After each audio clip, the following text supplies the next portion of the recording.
¿todo bien? Bueno, esta charla la vamos a dar Josefina Aramburu, que es terapista ocupacional.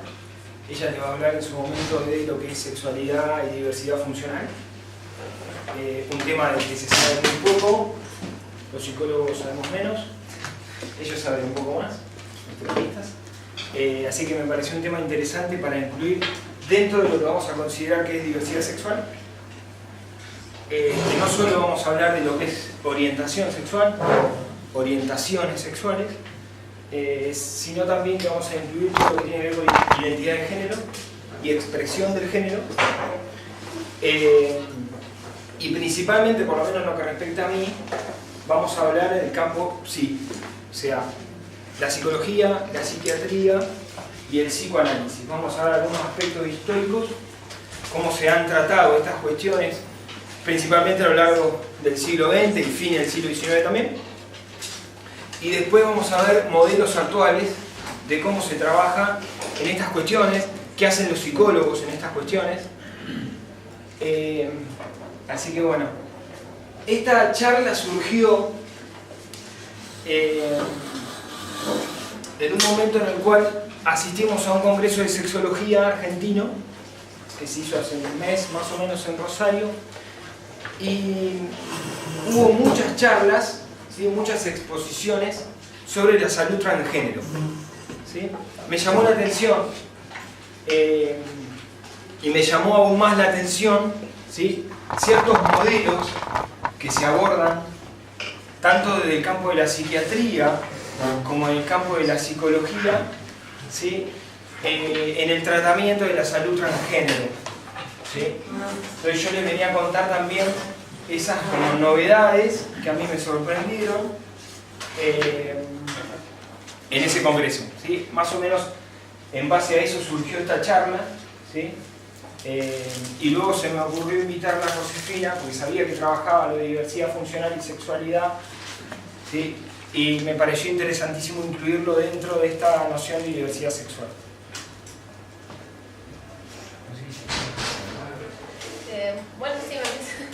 Bueno, soy terapista ocupacional, ya egresada hace 7 años y trabajo en lo que tiene que ver con neurorehabilitación en jóvenes y adultos. Y bueno, hace ya un tiempo que vengo trabajando en sexualidad y diversidad funcional. Soy orientadora en sexualidad y diversidad funcional, educadora sexual y bueno, haré algo para compartir. Es un poco el rol de terapia ocupacional y lo que es diversidad.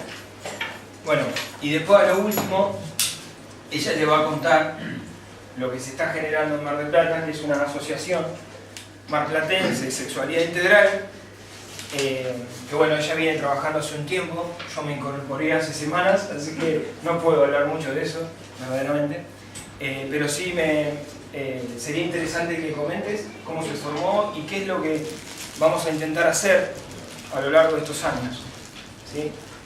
Dentro de esa asociación va a haber distintos profesionales, no solamente psicólogos, sino terapistas, ¿sí? Médicos, urólogos, ginecólogos.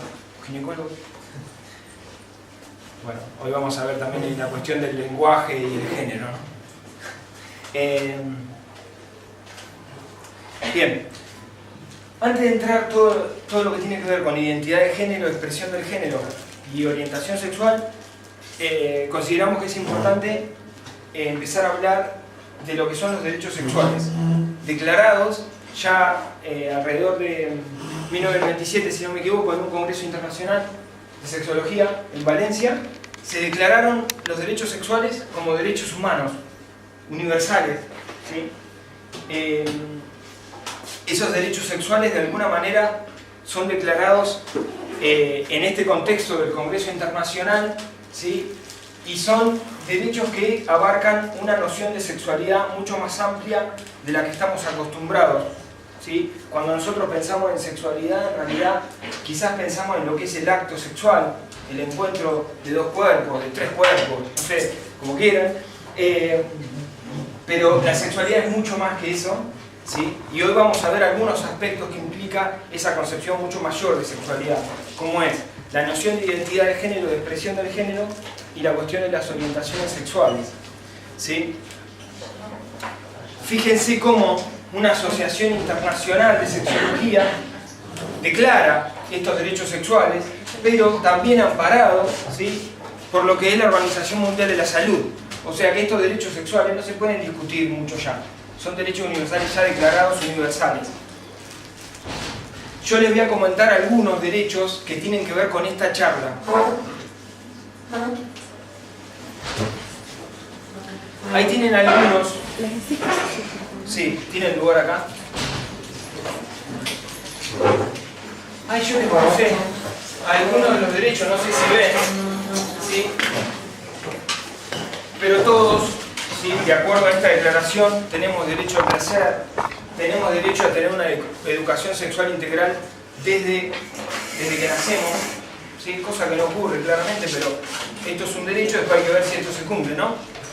Pero esto está declarado y hay que saberlo, todos tenemos que saberlo y tenemos que tratar, como ciudadanos, tratar de que esto se cumpla. Todos tenemos también el derecho a obtener información científica confiable, relevante en el campo de la sexualidad. Todos tenemos derecho a la atención de la salud sexual, que salud sexual no la entendemos solamente como el tratamiento o el abordaje de lo que conocemos mayormente que son las disfunciones sexuales, sino que también salud sexual implica respetar la decisión del otro de tener tal identidad, ¿sí?, tal expresión del género, ¿sí?, respetar, no discriminar en relación a las orientaciones sexuales de las personas,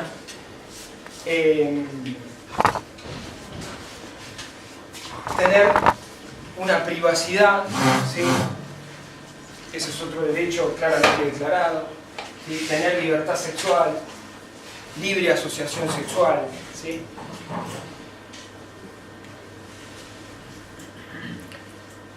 Acá les transcribí algunos de los derechos que a mí me parecieron más importantes para el tema de esta charla, ¿sí? Uno de los derechos es el derecho a la igualdad y a la no discriminación, ¿sí? Esto implica no discriminar y tener igualdad tanto en relación a lo que es el sexo, el género, la expresión, la identidad, la orientación sexual, ¿sí?, discapacidad, tema que nos toca también en la segunda parte de esta charla, ¿sí?, nacionalidad, estado civil, ¿sí?, distintas maneras de categorizar a las personas, ¿no? Y yo les marco ahí claramente el tema específico de esta charla, que es orientación, identidad y expresión de género. Por otro lado, otro derecho implica el derecho a una vida libre de tortura, tratos o penas crueles, inhumanos o degradantes en relación a todos los temas que venimos hablando, ¿sí?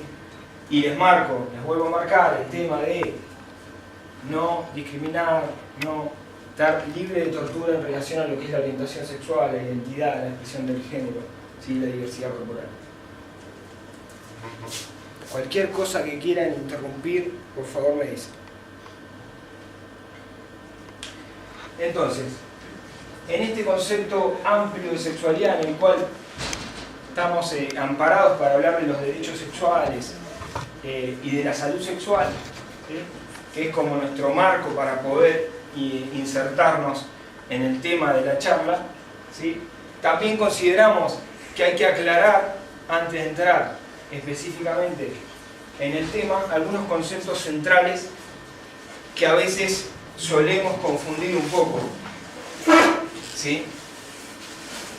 Ahí tienen una imagen que se suele usar bastante cuando se quieren explicar estos conceptos, ¿sí? Los conceptos claves son el sexo, ¿sí?, la orientación sexual, la identidad de género y la expresión de género.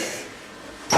¿Cuántas veces hemos escuchado cuando se confunde la identidad de género con la orientación sexual, ¿no? Ahí tienen el dibujito que más o menos les representa, ¿sí?, de manera pictórica, dónde estaría representado cada uno de estos conceptos, ¿sí? El sexo biológico hace mención a que en relación al sexo anatómico, ¿no?, al sexo cromosómico, ¿sí?, al sexo genital, al sexo gonadal, ¿sí?, cómo nos dividimos los seres humanos, cómo nos categorizamos los seres humanos en base a lo que es el sexo, que sería la parte más biológica en este aspecto, ¿sí? En general nosotros solemos categorizar al ser humano en dos grandes categorías, ¿no? En este sentido, hembra y macho, ¿sí? Nosotros vamos a ver que lo que más vamos a discutir en esta charla es estas categorías binarias, ¿sí? Es este modelo dicotómico, tanto en lo que respecta al sexo biológico como en lo que respecta a los otros conceptos que vamos a ver, ¿sí?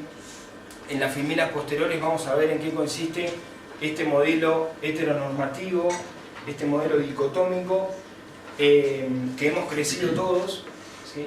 Y nos divide en dos a las personas. En relación al sexo biológico nos divide en hembras y machos, ¿sí? De acuerdo a cuando nacemos, qué tenemos en los genitales, ¿sí? Si tenemos pene o si tenemos vagina, ¿sí? Lógicamente que no solamente tiene que ver la división biológica con respecto a lo que es el órgano anatómico genital, sino también tiene que ver con el sexo cromosómico, XX o XY, ¿sí? Tiene que ver también con el sexo gonadal, ¿sí?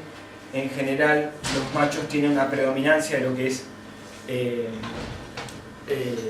la testosterona, ¿sí? La hormona testosterona, que es emitida por los testículos. Esas son las gónadas masculinas, y las gónadas femeninas serían los ovarios, ¿sí? Y las hormonas predominantemente femeninas serían los estrógenos. Más allá de toda esta división así biológica en categorías dicotómicas, lo que vamos a tratar de ver, ya les vuelvo a insistir, voy a romper un poco con esto, tiene que ver con que en estas categorías dicotómicas siempre se mete otras categorías en el medio, ¿no? En el caso del sexo biológico hay personas, ¿sí? Que desde el nacimiento no se pueden categorizar ni como hembras ni como machos, ¿sí? Son los intersexuales, que biológicamente, ¿sí? Tienen como rasgos serial de los dos sexos, ¿sí? Vamos a ver cómo la medicina, cuando se encuentra con esto a lo largo de la historia, lo que intenta hacer es tirar a esa persona para un lado o para el otro, sin respetar que esa persona es única y es un intersexual, ¿sí? No tiene por qué la medicina meterse en ese cuerpo y tratar de adecuarlo a la lógica heteronormativa.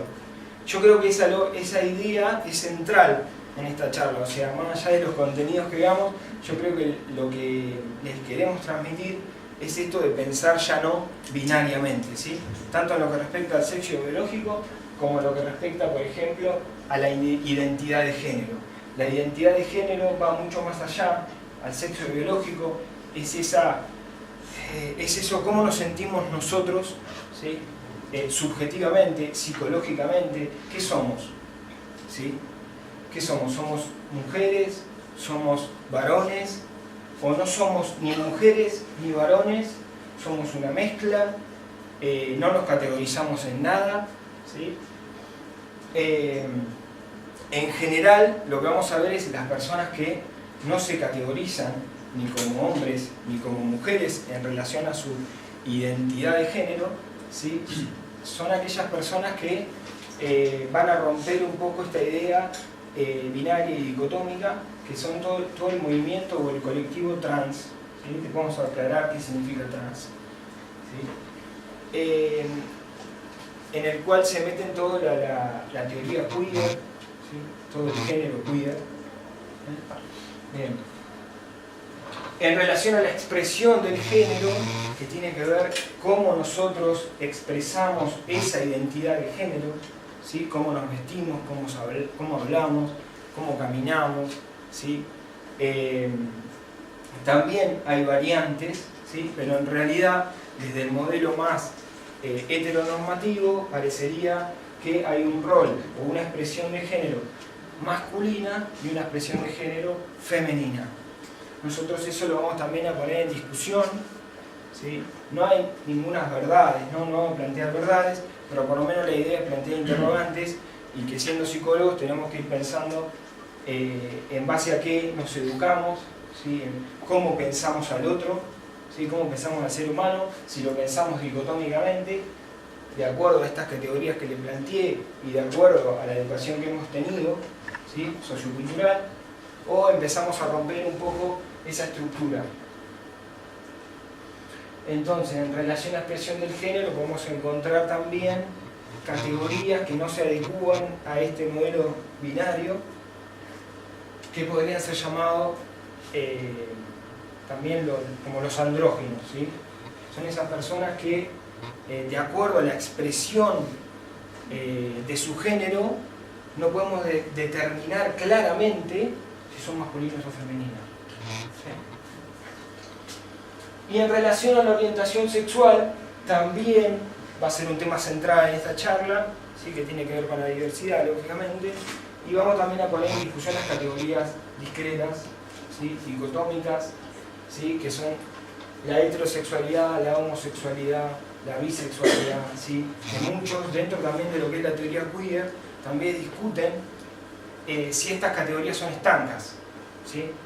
O sea, si los heterosexuales son heterosexuales siempre, ¿sí? O hay más rupturas, ¿sí? Entonces vamos a ver que la orientación sexual es más un continuo que otra cosa, ¿sí? Y vamos a ver ciertas orientaciones sexuales que cada vez más, desde los colectivos militantes, están peleando para que se reconozcan como orientaciones, ¿sí? Como son los asexuales o los pansexuales, ¿sí? Les vamos a explicar un poco qué es esto. Pero las categorías clásicas que todos conocemos es la heterosexualidad, la homosexualidad y la bisexualidad, ¿sí? Pero como les dije, la idea es también discutir esas categorías, ¿sí?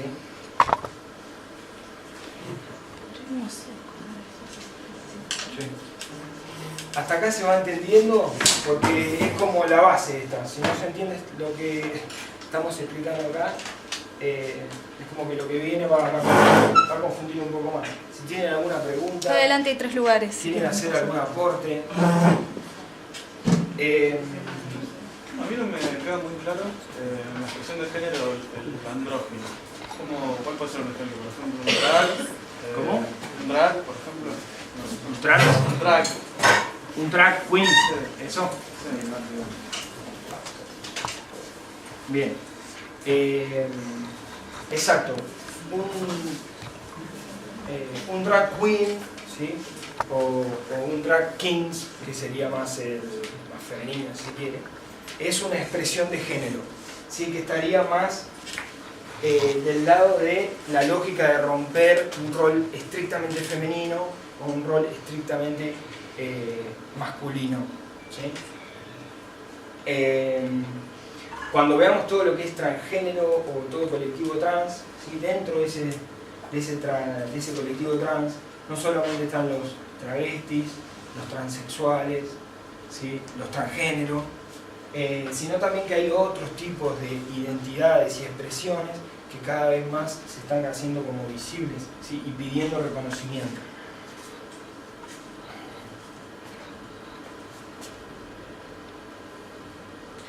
Una cosa que no aclaré, queda como que el sexo biológico queda separado de lo que es la identidad de género, ¿sí? Que en realidad hoy se está poniendo, se está discutiendo mucho, ¿verdad?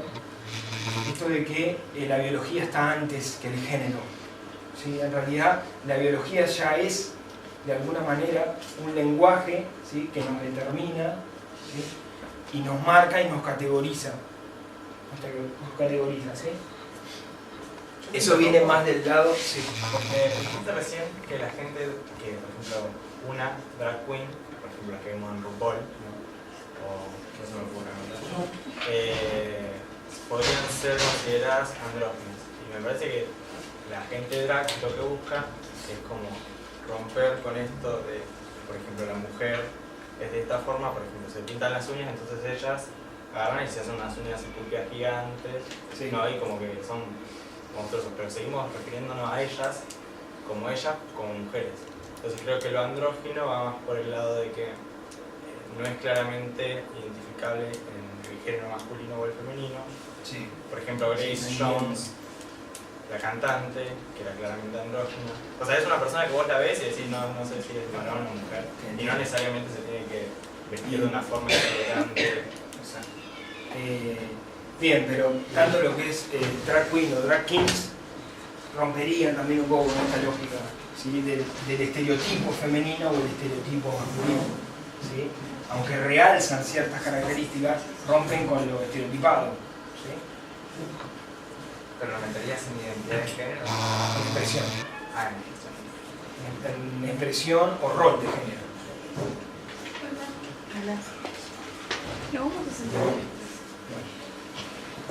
¿Hay alguna duda más? Cuando decís queer, no sé qué es. Queer es, a ver, es como una ruptura, ¿sí? Del modelo binario y dicotómico de lo que es la identidad de género, ¿sí? Son aquellas personas que no supieron ubicar ni como la identidad mujer o la identidad varón, ¿sí? Después vamos a ver un ejemplo.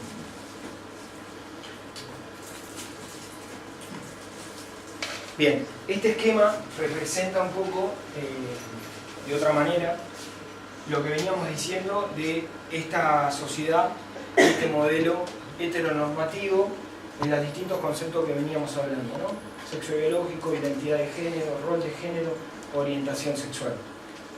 Nosotros nos criamos con este esquema, ¿sí? Nosotros nos educamos bajo este modelo, ¿sí? Y en las últimas décadas, producto de la lucha de los colectivos y la lucha también y la visión también de profesionales que rompen un poco con este modelo, ¿sí? Esto se va como desmembrando, ¿sí? Fíjense un poco cómo se marca este modelo dicotómico, ¿sí? Tanto el sexo biológico, macho hembra, identidad de género varón mujer, rol de género masculino femenino y orientación sexual, ¿sí? Heterosexual, ¿sí? Al macho, al varón, al masculino le va a gustar la mujer, ¿sí? Y en relación a la hembra, a la mujer y al rol de género femenino, se supone desde este modelo dicotómico que a esa persona, ¿sí? Le va a gustar el hombre. Le va a atraer emocionalmente, físicamente, espiritualmente, ¿sí? El sexo opuesto.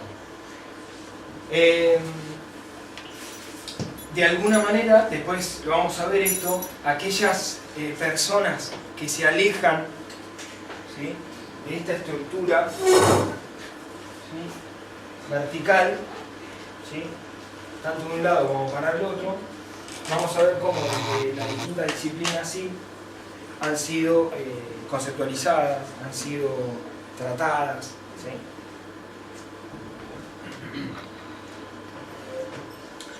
Bueno, esta es una imagen que salió hace poquito, ¿sí? Es una imagen de un colectivo que estaba circulando en una ciudad de España, yo no sé si era Madrid o Barcelona, ¿sí? Donde claramente representa qué concepción tienen aquellas personas que siguen sosteniendo que los seres humanos se dividen en hombres y mujeres, ¿sí? Y toda la implicancia que tiene ello ideológica y políticamente. Los niños tienen pene, las niñas tienen vulva, que no te engañan, ¿sí? Entonces las personas que de alguna manera nacen con un sexo biológico determinado, ¿sí? Pero su identidad de género es otra, ¿sí? Con respecto a ese sexo biológico, queda por fuera de este esquema disciplinario, ¿sí? Todo un término Foucaultiano, y lógicamente todos los representantes de la teoría queer, que después vamos a mencionar algunos, como para quien quiera avanzar en ese pensamiento, pueda tener algunos nombres referenciales, también toma aporte de Michel Foucault. O sea, fíjense, si naces hombre, eres hombre, si eres mujer, seguirás siéndolo, ¿sí? Aquellas personas que intentan romper eso, ¿sí?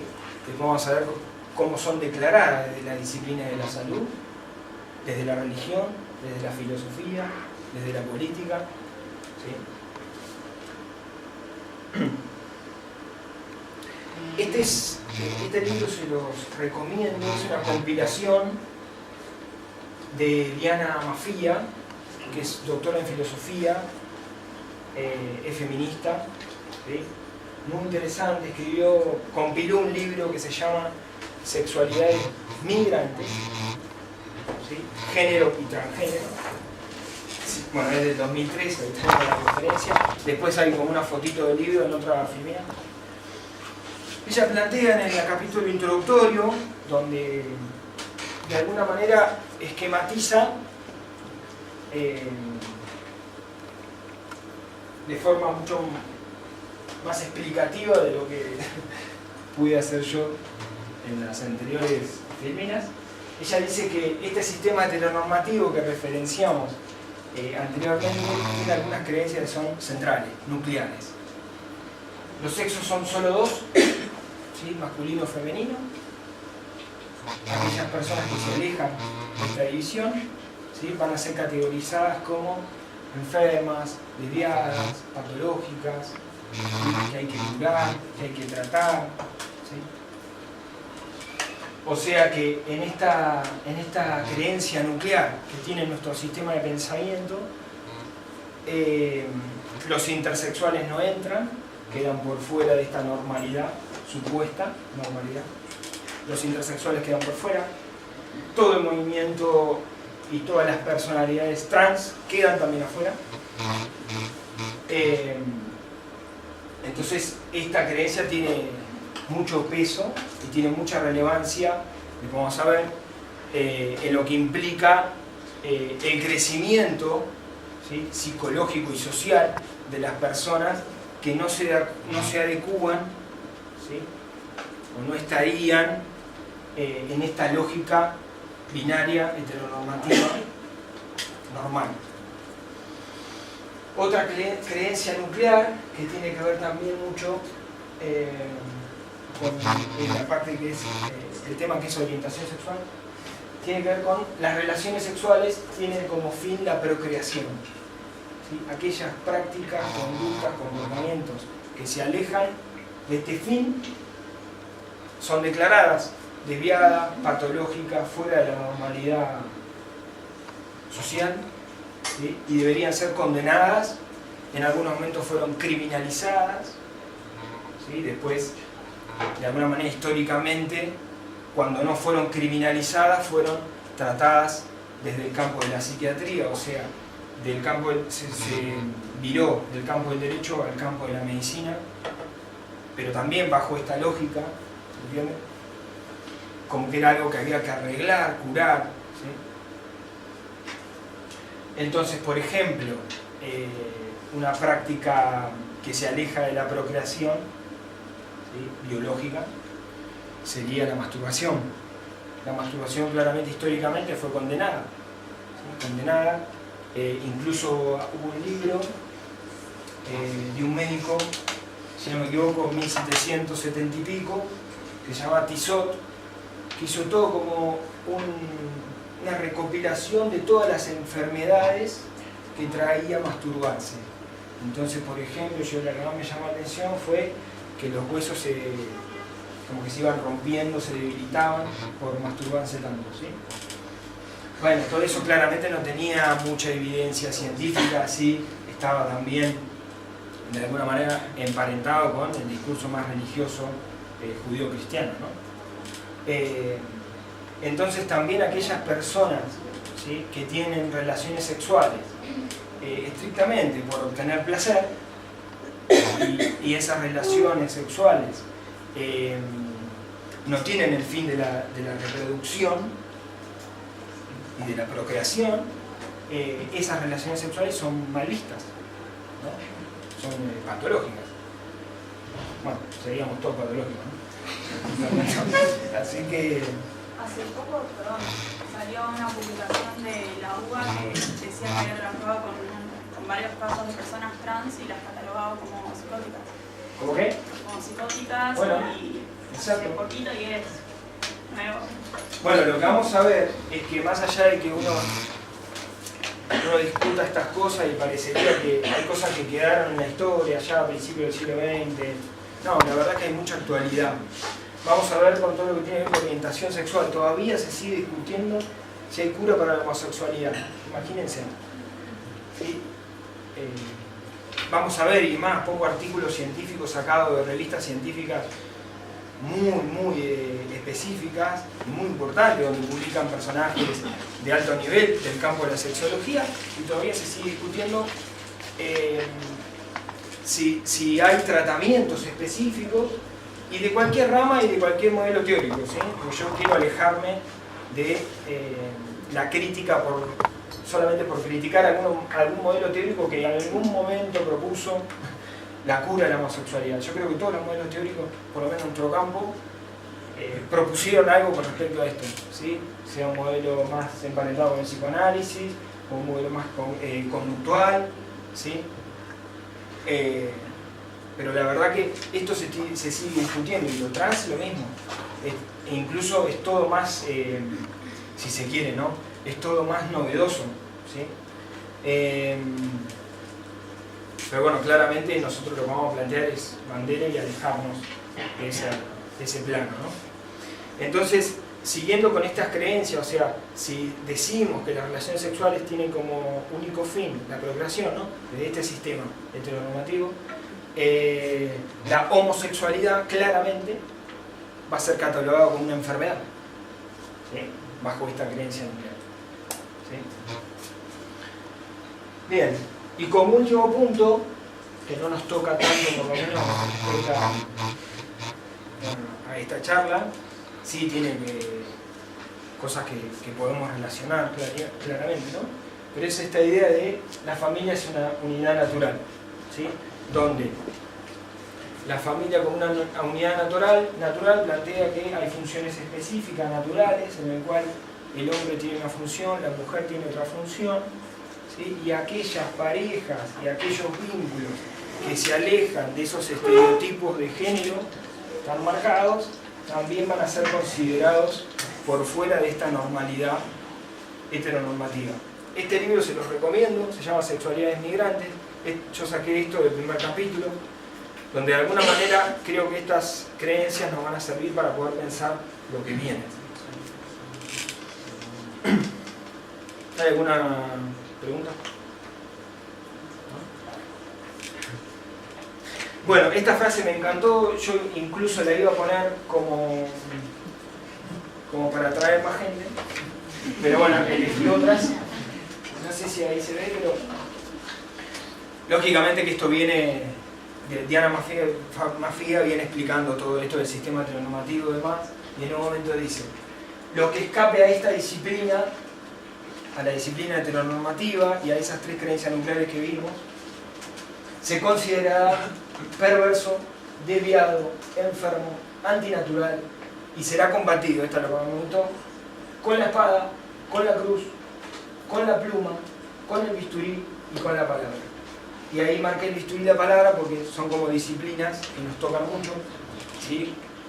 Podríamos decir el campo de la medicina y el campo de la psicología, ¿sí? A veces los psicólogos nos consideramos progresistas, ¿sí? En relación a estos temas, pero también hay que repensar qué hemos hecho desde nuestro discurso y de nuestras prácticas en relación a estos temas, porque hay muchas cosas para revisar históricamente. O sea, a veces le echamos la culpa mucho a los psiquiatras, ¿no? Y la verdad que no es una cuestión de disciplina, sino es una cuestión de cómo nos posicionamos como profesionales en relación a estos temas. Claramente primero hay que discutir mucho nuestras propias creencias, ¿no? Para poder trabajar en estos campos.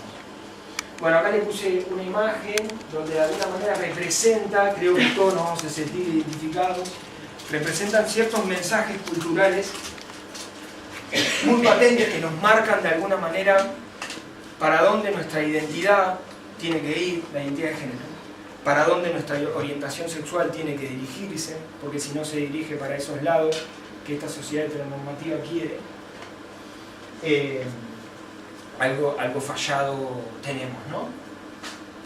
Fíjense, no sé si se ve bien, pero cuántas veces, ¿no?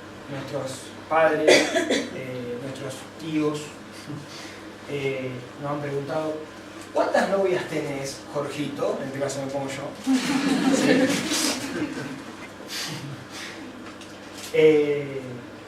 ¿Cuántas veces nuestros padres nos han dicho, ¿sí?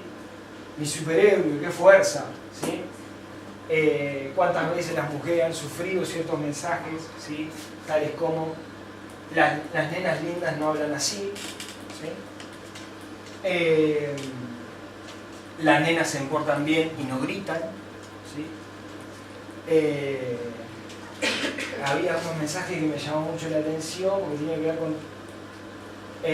con todo lo que es violencia de género, ¿no? Si el nene te pega es porque seguro gusta de vos, ¿sí? A los nenes les tiene que gustar una nena, no es normal que te guste tu compañerito, ¿sí? Y el príncipe azul vino a rescatar a la princesita y fueron felices. Bueno, así podemos seguir, ¿no? Pero yo lo que les quiero rescatar es que todos estos mensajes circulan, siguen circulando, y nosotros muchas veces lo planteamos. No tengo hijos, pero a mis sobrinos les he planteado estos mensajes, ¿sí? Entonces uno dice, bueno, vos hablás desde este lugar, pero sin embargo después en tus prácticas, bueno, lógicamente, ¿no? Siempre hay que repensarse, ¿sí? Y no hablar también desde un lugar de verdad. Y también lo digo como psicólogo, ¿sí? Muchas veces, no sé, yo atiendo parejas, ¿no? Te llama un hombre, ¿sí? Y dice, bueno, tengo problemas con mi pareja, ¿sí? Claramente, desde este sistema heteronormativo uno puede pensar, ¿desde cuándo estás casado? ¿Cómo te llevas con tu mujer? ¿Sí? Presuponiendo que ese hombre tiene una relación heterosexual, ¿sí? Son cosas que a veces hay que repensar, ¿no? Hay que capaz que hablar más neutro, si se quiere, hablar más de pareja. Bien. Bueno, de alguna manera, después de hablar de todo esto, de estas creencias, de este modelo binario heteronormativo, ¿sí? Ahí yo les puse dos libros, ¿sí? Importantes, principalmente de Judy Butler, que es una representante de lo que es la teoría queer, ¿sí? Este libro, Deshacer el género, de alguna manera se los recomiendo, ¿sí? Porque es muy importante. ¿Tengo 15 minutos? Ya está, que para el horno. Bueno, de alguna manera lo que vamos a tratar de transmitir es, más allá de que nosotros el cerebro nuestro tiene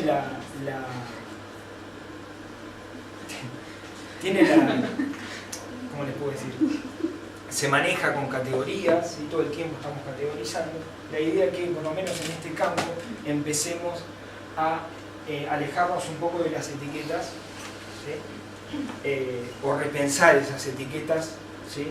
Con las cuales dividimos a los seres humanos, ¿sí? Porque muchas de esas etiquetas no son solamente descriptivas, sino que tienen un contenido ideológico y político y discriminan, ¿sí?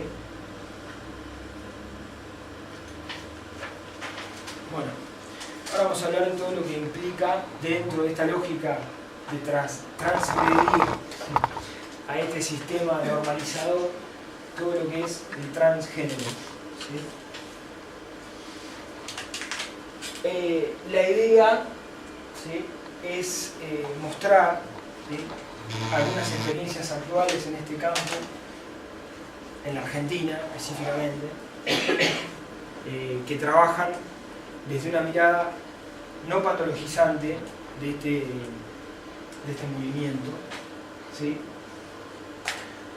En base a estándares internacionales, ¿sí? Le voy a hablar de la WPAT, que es la Asociación Internacional, ¿sí? De profesionales que están relacionados con la salud transgénero, ¿sí? Y que muchos de estas experiencias actuales en el campo de la psicología y la psiquiatría se amparan en esos estándares internacionales, que por los colectivos militantes son muy criticados, por supuesto, pero hubo, por lo menos en el campo de la psiquiatría, en el campo de la psicología, en la mirada que se tiene de lo transgénero, hubo muchos avances, ¿sí? Todo el movimiento de despatologización, lógicamente que en un primer momento fueron los colectivos militantes que, valga la redundancia, militaron para que todo lo que es el movimiento de las más llamadas, ¿no?, minorías sexuales, ¿sí?, se saquen de los manuales de psiquiatría, por ejemplo, como trastornos mentales, ¿sí? eso tiene que ver tanto en lo que respecta a los trastornos de identidad de género como en lo que respecta a patologizar orientaciones sexuales no heterosexuales, ¿sí? O sea que más allá, vuelvo a repetir, que la importancia de los colectivos militantes para que esto se despatologice, también hay que decir que las disciplinas, tanto la psiquiatría como la psicología, también revisaron sus discursos y sus prácticas en base a todos estos movimientos, ¿no? Y por supuesto hay que conocer, ¿sí?, que es pionera a nivel mundial la ley de identidad de género en nuestro país. Más allá de las cuestiones políticas, ¿sí?, que no quiero entrar, ¿sí?, pero sí hay que revisarla, hay que leerla, hay que conocerla y también hay que hacerla implementar, ¿no? Porque es muy lindo el discurso, pero después hay que ver si eso se implementa en los servicios de salud, por ejemplo. Bueno, de alguna manera vamos a tirar una conceptualización muy amplia, ¿sí?, de lo que es lo transgénero o lo trans, ¿sí? Son aquellas personas cuya identidad de género, ¿sí?, ese concepto que veníamos hablando al principio, ¿sí?, no es acorde o no está de acuerdo al género asignado al momento de nacer, ¿sí? Nosotros cuando nacemos, ¿sí?, nos miran los genitales y nos dicen: sos hombre, sos mujer, ¿sí? Chapa, documento de identidad, ¿sí?, Jorge Eduardo Villa. La verdad, no tengo conocimiento de haber pasado por eso. Alguien habló en ese caso por mí, ¿sí? Yo en ningún momento tuve la posibilidad de decidir si quiero ser hombre o mujer, o cualquier cosa, ¿no? Otra cosa, ¿sí?, lejos de estas categorías binarias. Por ejemplo, hoy en día hay muchos colectivos que no se reconocen ni como hombres ni como mujeres, no tienen género directamente, ¿sí?, son agénero. Algunos de ellos estarían planteándolo, por ejemplo, en los documentos. Exacto. En el momento de nacer de identidad, sacar la cuestión de sexo. Exacto, sí. Trato digno, ¿no? Trato digno. Así que bueno, es una conceptualización muy amplia dentro de lo que es el transgénero, ¿sí? No solamente entran los que conocemos más ampliamente, que son los transexuales, ¿sí?, sino también que están los travestis, ¿sí?, el género queer, ¿sí?, el pangénero, el género fluido, ¿sí?, que fluctúa entre uno y otro. Después vamos a ver una persona que cuenta cómo es que se siente, ¿sí? Y vamos a ver que esa persona, como lo cuenta, la verdad que uno no puede decir está de un lado o del otro, ¿sí?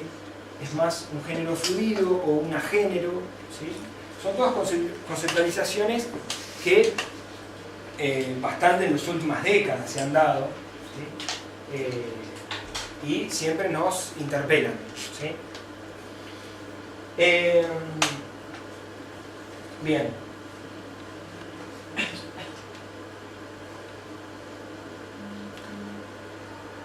Esta es una frase que saqué de un libro también que se lo recomiendo, que acá lo tengo, que se llama Diversidades en Primera Persona, es del 2013, de Analía Glass y Silvia Curlat. Lo interesante de este libro es que en realidad los que hablan son las propias personas, ¿sí?, los propios transgéneros, los propios homosexuales, los propios bisexuales, los propios queers, ¿sí?, cuentan su historia, ¿sí? Por eso diversidades en primera persona. Y es interesante, ¿sí?, acercarse a esas historias, ¿sí?, como profesionales, y alejarse un poco de esa visión de, bueno, la ciencia los va a estudiar, ¿no? El profesional estudia a esta gente rara, ¿no? En realidad es interesante escuchar, ¿sí?, cómo ha sido la historia de estas personas, cómo se identifican y cómo explican su identidad. Esta frase, ¿sí?, que les pongo, no sé si se lee bien, es del filósofo Darío, un amigo claramente, que habla un poco de qué es esto de la identidad, ¿no? A veces nosotros solemos pensar que la identidad es algo homogéneo, es algo que no puede cambiar, es algo que no puede vacilar, ¿sí? Somos hombres, listo, no se puede discutir, ¿sí? En ningún momento de nuestra vida, somos mujeres, ¿sí? O sea, a veces la identidad la pensamos como categorías estancas, ¿sí? Que no tienen flexibilidad. En realidad es lo que dice que hay otra mirada también de la identidad, que a veces lo que nos hace crecer como personas es tener una identidad más, o discutir esas identidades que parecerían no flexibles, ¿sí? Esto lo tenemos que discutir tanto en lo que es el género como lo que es en la orientación. O sea, nosotros podemos asegurar, ¿sí?, que somos estrictamente heterosexuales, listo, se terminó, o somos homosexuales o somos bisexuales, eso serían categorías estancas. Hoy lo que se discute en ciencia son categorías más flexibles, ¿sí? Bueno, esta es la foto del libro, no se ve en corto, pero yo se los recomiendo. Esta es la historia, ¿sí?, está sacada de una página de internet de un sexólogo muy conocido en la Argentina, de un psiquiatra justamente, que es Adrián Genia. Lo conocí en el congreso que les comenté que fui, ¿sí? Habló sobre su modelo de salud transgénero, ¿sí?, cómo desde su lugar, ¿sí?, desde el rol de la medicina y de la psiquiatría, atiende a esta población, ¿sí?, claramente desde una mirada despatologizante. Bueno, lo voy a leer de acá porque no veo. Dice: a Sabrina le ceden el asiento en el colectivo. A Santiago le dicen campeón o jefe por la calle. A Sabrina Santiago le da igual que la o lo traten de ella o de él. De hecho, su apariencia puede sugerir ambas cosas, o ninguna. Pelo corto, remera unisex, pantalón idem, unisex, no busca ser ni él ni ella, sino que se define como género fluido. Y ahí habla ella, dice: no me puedo encasillar ni como varón ni como mujer, no me siento hombre ni mujer. Acá está hablando de identidad de género, no sé qué tiene entre las patas, ¿sí? Uso a veces otro nombre, Santiago, independientemente del que figura en mi DNI, que es Sabrina. Pero no cambié mi documento, ni tampoco creo que lo haga. Me resulta indistinto que me traten como él o como ella, no me genera ninguna incomodidad. O sea, acá no hay ningún tipo de disforia, no hay ningún tipo de malestar. Disforia de género es una categoría psiquiátrica que está en el DSM-5, que tiene que ver con cuando esta identidad de género que uno adopta, ¿sí?, con la cual se identifica, genera malestar, ¿sí? Claramente desde los colectivos ya están peleando para que en ningún manual de psiquiatría, sea el CIE-10 o los DSM, estén la disforia de género o lo que antes se llamaba trastornos por la identidad de género. ¿Sí? Como así pasó con la homosexualidad, que recién salió de los manuales de psiquiatría, fíjense, en el año, si no me equivoco, 73, ¿sí? Fíjense cómo todavía seguimos discutiendo algunas cosas que desde las disciplinas están claramente aceptadas, ¿sí? Y termina, ni chica ni chico, X. Como muchas veces, ¿sí?, en el lenguaje más queer se empieza a romper con el género en el lenguaje, ¿sí? Dejar de hablar con la A o la O, os o as, y empezar a hablar con la X, ¿sí? Más allá de que es engorroso y demás, es una cuestión ideológica y política de los queer. Bueno, acá hay un dato de color simplemente, como Tinder, ¿sí?, esta aplicación que no conozco. También acepta la identidad, ¿sí?, trans, ¿sí? Claramente se empezaron a dar cuenta que en esta app empezaron a verse muchos prejuicios, muchas discriminaciones, ¿sí? viendo todo ese material, empezaron a hacer algunas gestiones para que esto no ocurra. ¿Sí? Me pareció interesante ponerlo como un dato de color, sabiendo que esto se usa mucho. ¿Sí? Bien, acá les menciono lo que es la Asociación Internacional de Salud Transgénero, ¿sí? Que se creó allá a mitad del siglo XX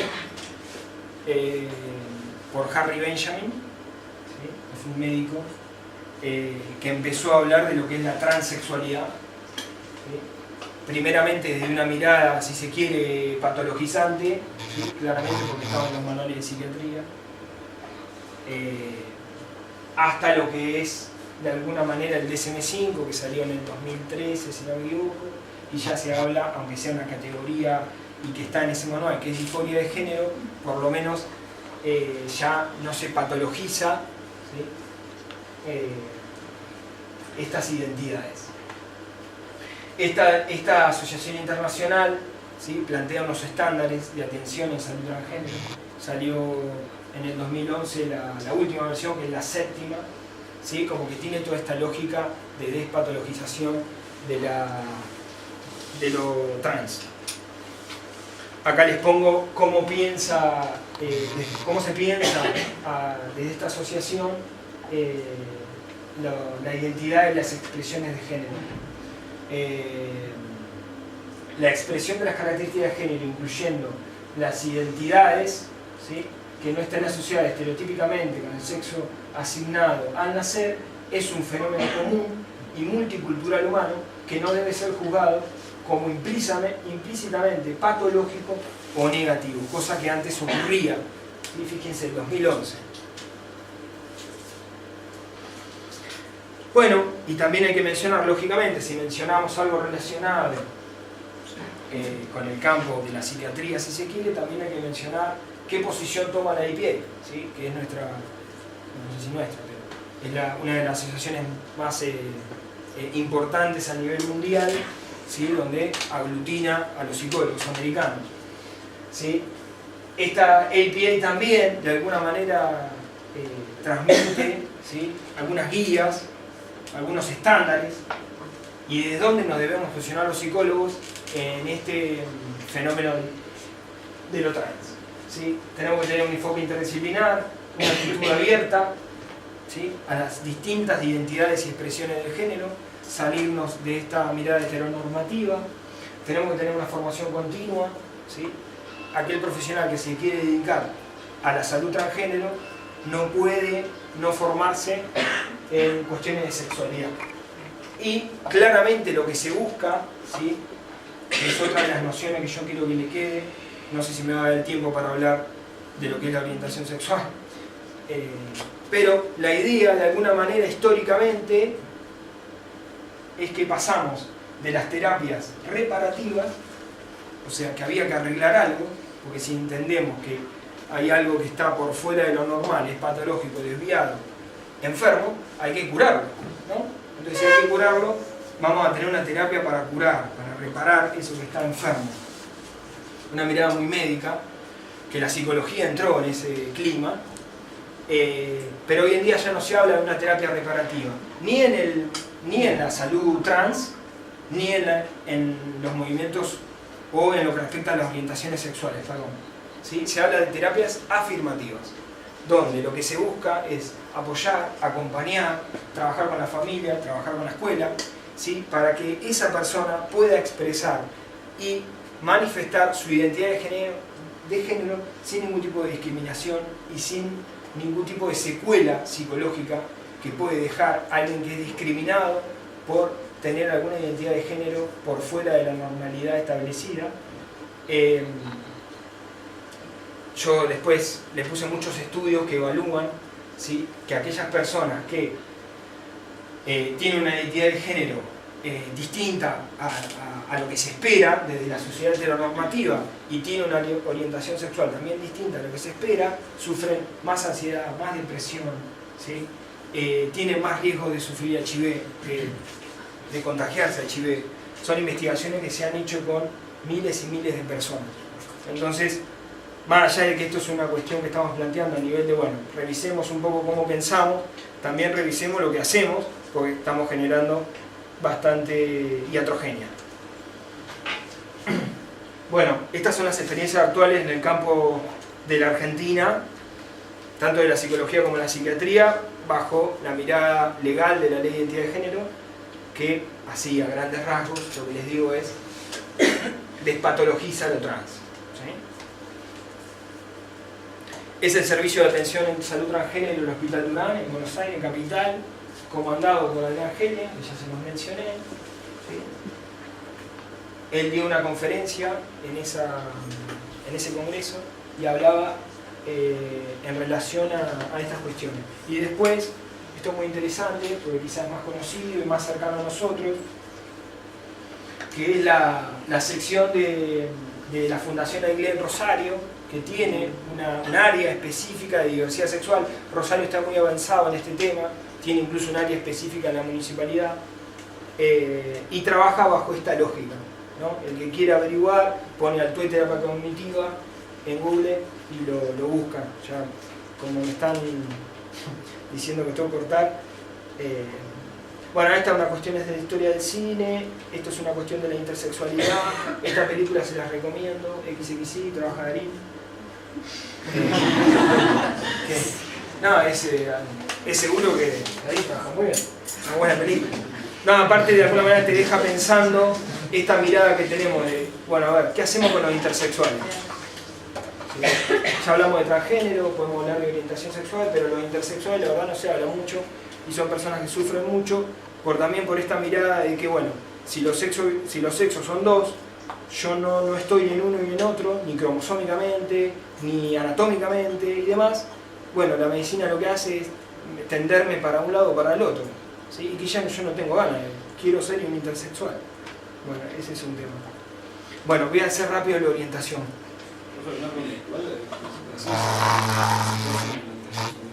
¿Cómo? Para los intersexuales las operaciones que se ejercen son muy temprana edad, son muy chicos. Exacto, sí. Sí, porque claramente y bueno, vuelvo a lo mismo, ¿no? Ahí qué capacidad de decisión tiene esa persona, ¿no? En realidad lo que ahora se dice, bueno, esperemos, ¿sí?, a que tenga una capacidad de determinación, ¿sí?, que decida lo que quiere hacer con su cuerpo, no los médicos. Bueno. Y aún sigue vigente hoy en día, se sigue haciendo las mismas. Los intersexuales de alguna manera están cada vez siendo más visibles, pero todavía les falta para poder ganar, ¿sí?, derechos como sí lo ganaron todas las minorías sexuales en relación a la orientación sexual y lo que es en relación a la identidad de género, ¿sí? Pero aún todavía no se espera en ciencia que crezcan y que puedan tener voz. Yo creo que algunos profesionales sobre sus vidas, entonces ellos igual siguen violando su opinión. Exacto. Hoy en día como médico tiene mucho peso, pero yo creo igual algunos médicos, ¿sí?, saliéndose de esta lógica heteronormativa, tienen buen tino para decir, bueno, esperemos, ¿sí?, porque hay experiencias.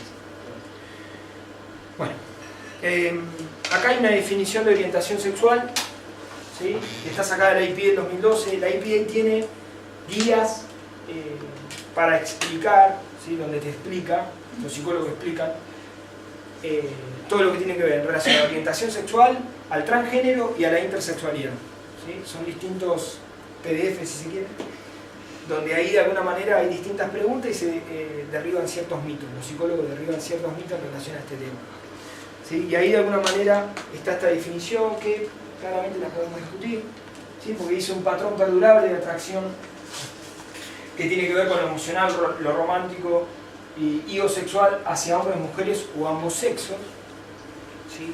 Acá yo diría, bueno, aquella persona que le gusta a alguien que es trans, ¿a dónde entra?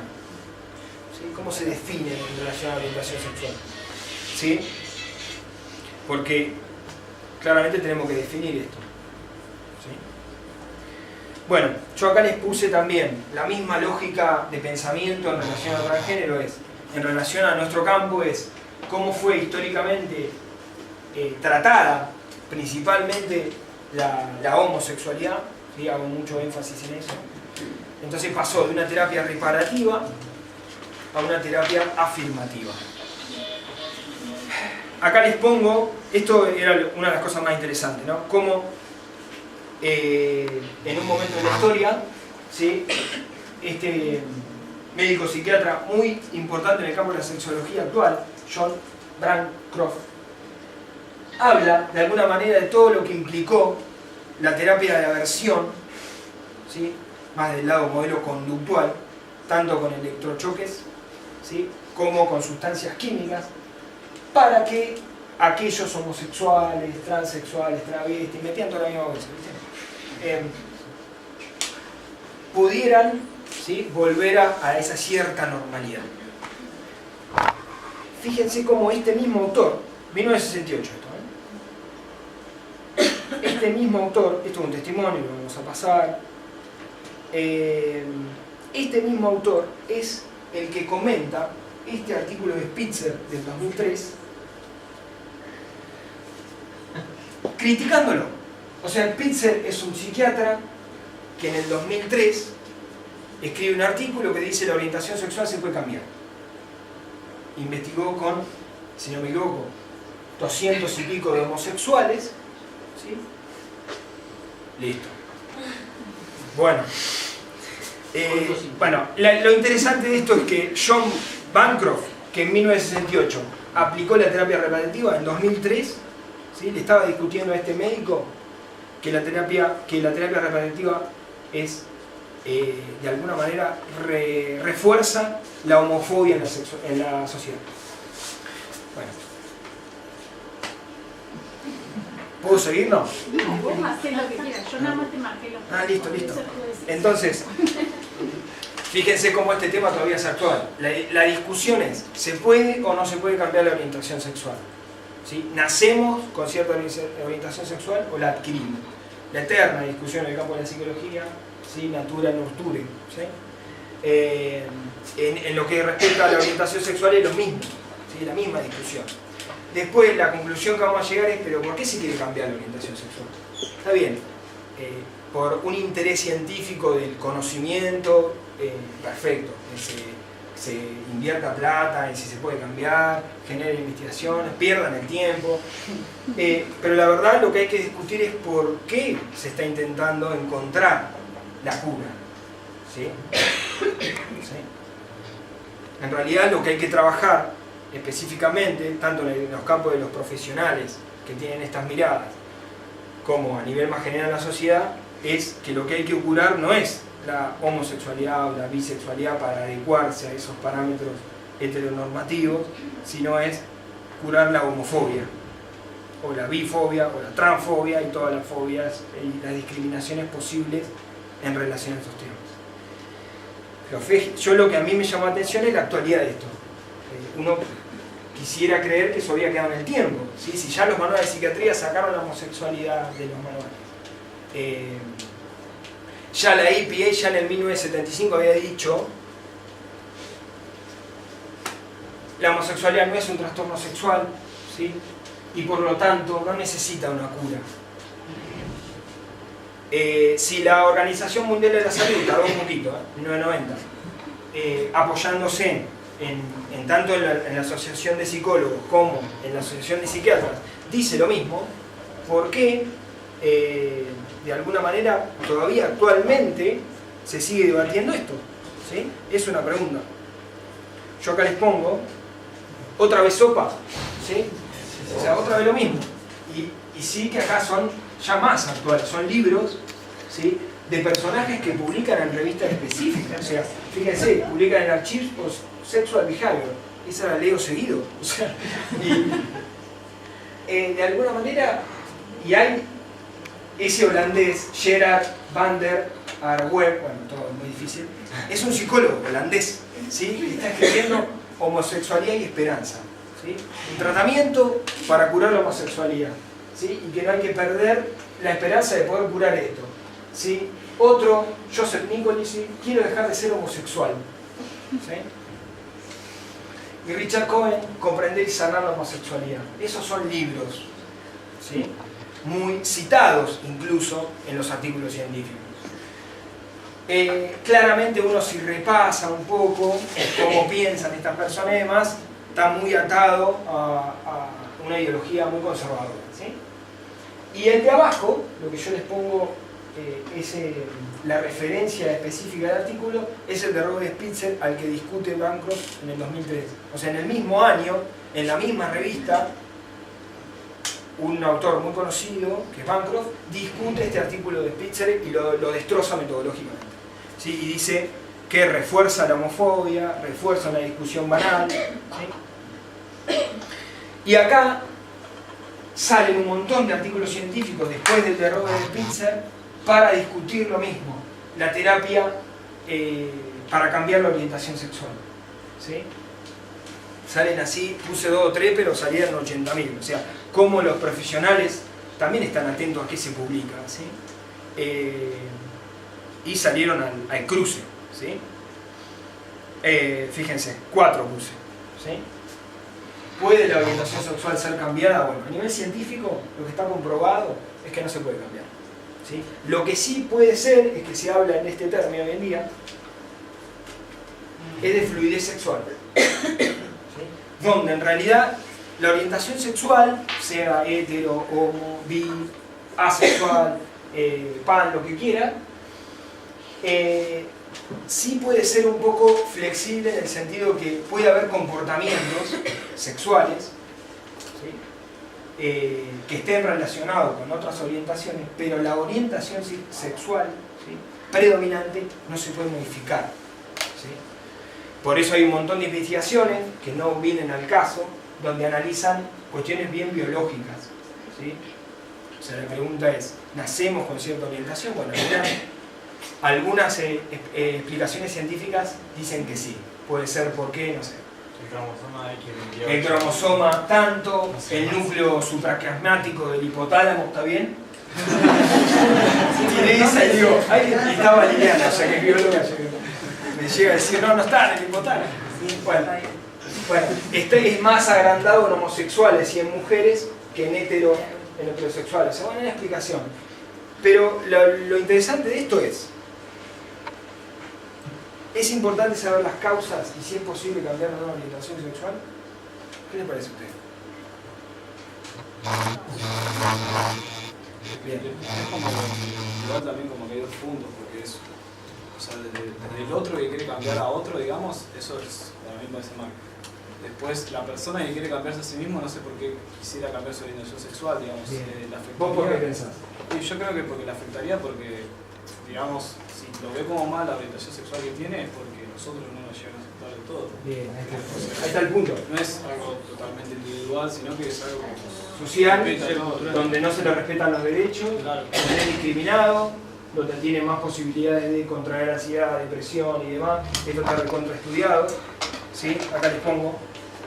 Sería bueno como que de una de esas investigaciones se lleven a cabo para que el resto no trate de modificar la orientación sexual de las personas por serlo. O sea, exacto, como bueno, tenés esto, no se puede cambiar, o primero no tendría que haber un porqué, y en base a que lo que se ha dicho antes ahora está comprobado realmente de que no. O sea, más como Lo interesante igual es de dónde están hablando esos investigadores, ¿sí? De qué ideología, porque toda ciencia tiene ideología, entonces tampoco podemos leer a esos artículos científicos si no sabemos de dónde provienen sus autores, por ejemplo, quiénes son. Igual son dos preguntas.